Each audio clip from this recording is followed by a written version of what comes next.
కరీంనగర్ పట్టణాన్ని కరీంనగర్ను అంబేద్కర్ నగర్గా నేమ్ మార్చితే చాలా బాగుంటుందని నా పర్సనల్ ఒపీనియన్.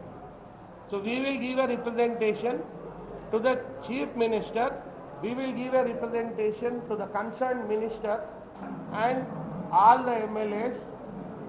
అంబేద్కర్ గారు ఏదైతుందో ఈ భారతదేశంలో కాన్స్టిట్యూషన్ రచించిన మహానాయకుడు, మహామేధావి. ఉత్తరప్రదేశ్లో నాయిడాను అంబేద్కర్ నగర్గా మార్చుకున్నారు. మనము ఈ కరీంనగర్ ఎప్పటి పేరో ఉండడము, ఆ కరీం ప్రాధాన్యత అంతగా ఎవరు ఏదైతే ఉందో ఇప్పుడు దాని విషయంలో ఇబ్బంది పడే ఆస్కారం కూడా లేదు. కాబట్టి దీన్ని అంబేద్కర్ నగర్గా మార్చితే చాలా బాగుంటుంది అని నా ఒపీనియన్. అండ్ ఎల్ఎండి రిజర్వాయర్లో वेलचला राजेंद्र ये अपने कहीं एक स्टेटमेंट में ये बोल रहे हैं कि करीम नगर का नाम बदलकर अंबेडकर नगर रखना बोलकर, तो ये जो नाम बदलने की साजिश बोलिए या जहनियत, ये कहीं ना कहीं बीजेपी आरएसएस से है। वेलचला राजेंद्र जो है, इनकी कोई कांग्रेस में खिदमत नहीं है, बल्कि ये पैराशूट कैंडिडेट है। ये अचानक आए कैंडिडेट बन गए और बंडी संजय के लिए राह फराम इख्तियार करे, यानी बंडी संजय के जीतने का सहारा बने वेलचला राजेंद्र राव। तो आज इनका ये मुतालबा कि करीमनगर का नाम बदलने का और कांग्रेस इनको टिकट देना, कहीं ना कहीं मेरी उस बात से मेल होता जो मैं पार्लियामेंट इलेक्शन के बाद में अपनी राय में ये कहा था कि रेवंत रेड्डी ने सोने की थाली में रखकर 8 सीट बीजेपी को दी है तेलंगाना के, इसके ऊपर इंक्वायरी होना चाहिए बोलकर हम राहुल गांधी, प्रियंका, ये सबसे हम गुजारिश किए थे।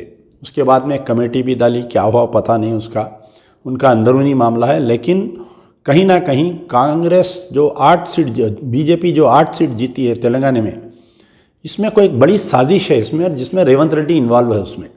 अब रही बात, ये वेलचला राजेंद्र ये बोल रहे हैं कि आप करीमनगर का नाम बदलकर अंबेडकर नगर रखिए। यकीनन अगर वेलचला राजेंद्र अपना नाम बदल के उन्होंने बंडी संजय रख ले रही, या अपना नाम बदल के उन्होंने अमजदुल्ला खां रख ले रही, या उनके बीवी बच्चों का नाम बदल दे रही, तो हमारे कुछ से कोई एतराज़ नहीं है, उनका ज़ाती मामला है।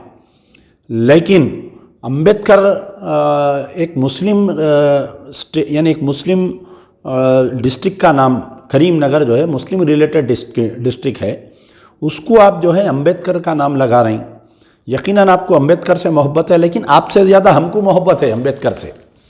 आप अंबेडकर की तारीख़ से वाकिफ़ नहीं हैं कि जब यही कांग्रेस वाले अंबेडकर को हराए थे, इलेक्शन रिजेक्ट किए थे, तो इंडियन यूनियन मुस्लिम लीग वाले जो है अंबेडकर को मद्रास असेंबली में इलेक्ट करवाए थे।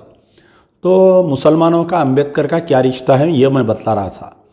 ये अंबेडकर की ही वजह से जो कॉन्स्टिट्यूशन बना, आज हिंदुस्तान में मुसलमानों को जो है राइट्स मिल रहे हैं, जो जहाँ जहाँ पर भी दलितों पे, मुसलमानों पे जुल्म होता है, तो ये कॉन्स्टिट्यूशन ही बचाता है।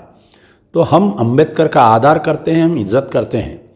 लेकिन ये जो वेलचला राजेंद्र की ये जो उंगली है, ये जो अब कल के दिन अगर आप अंबेडकर का नाम रख रहे हैं, कोई मुस्लिम तंजीम इख्तलाफात करी, तो आप ये मैसेज देना चाह रहे हैं कि मुसलमान अंबेडकर के ख़िलाफ़ में है। ये बहुत गहरी साजिश है।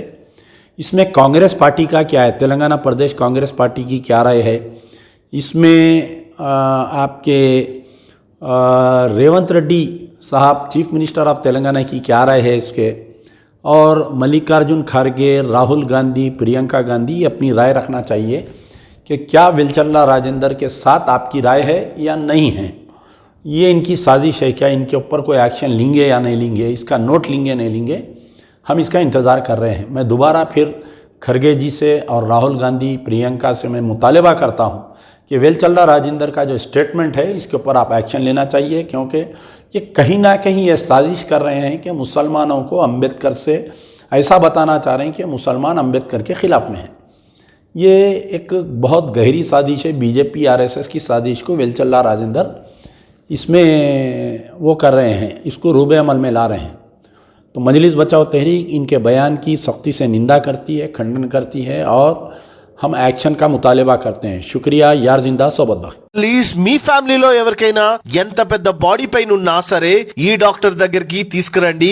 ఎంతో ఓపిక్ గా ఫ్రెండ్లీగా మీ పెయిన్ ని అర్థం చేసుకొని ఆ పెయిన్ ని ఎలా మెడిసిన్ అండ్ సర్జరీ లేకుండా తగ్గించాలో మీకు అర్థమయ్యే విధంగా చెప్పి ట్రీట్మెంట్ స్టార్ట్ చేస్తారు. ఇక్కడ neck pain, back pain, body or joint pain, cervical pain, bone alignment ఏదైనా సరే పర్ఫెక్ట్ ట్రీట్మెంట్ ఇస్తారు. ట్రీట్మెంట్ ఫీజ్ చాలా రీజనబుల్ గా ఉంటాయి కంపేరింగ్ టు అదర్ కైరోప్రాక్టర్స్.